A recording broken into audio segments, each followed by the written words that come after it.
这个台中甲彰化交界的马路溪，逐工若到尾暗仔，都有巨大阵的牛阵撩过溪，这个景色真水，请真侪人来看牛翕相。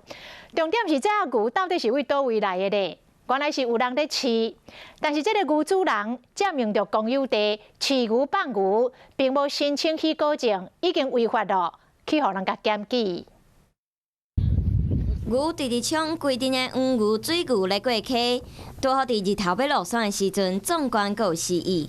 不过安尼美丽场面可能暂时会看无。就是很多人在拍牛的时候妨碍交通啦，就是有人检举说为什么一直放纵那个业主在这边养牛。 这是台中和彰化交界的毛路溪，最近吸引真侪民众来看牛翕相，就是因为人伤多，甲铁桥占掉咧，影响着交通。加上牛棚搭伫河床，河床是公有地，规定是袂使家己放牧饲牛，会影响水源。所以牛店的画面虽然真清，不过主人嘛，互人检举占用公有地。这牛要清掉，这些牛就是如果有人要买，就是便宜的卖掉啊，不然也不能养的啊。 了解状况的领养师讲，主人伫遮饲牛饲11年，牛阵已经生到第3代，数量有100多只。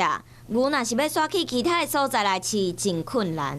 我会来辅导他，是在3月底之前，来完成相关的一个申请的作业。他一开始是有申请过吗？没有。 第3河川局讲会协助来辅导，不过牛的数量伤多，申请成功的机会无悬。主人嘛真无奈，毕竟家己先违法，所以决定无要搁饲，要来找人买牛。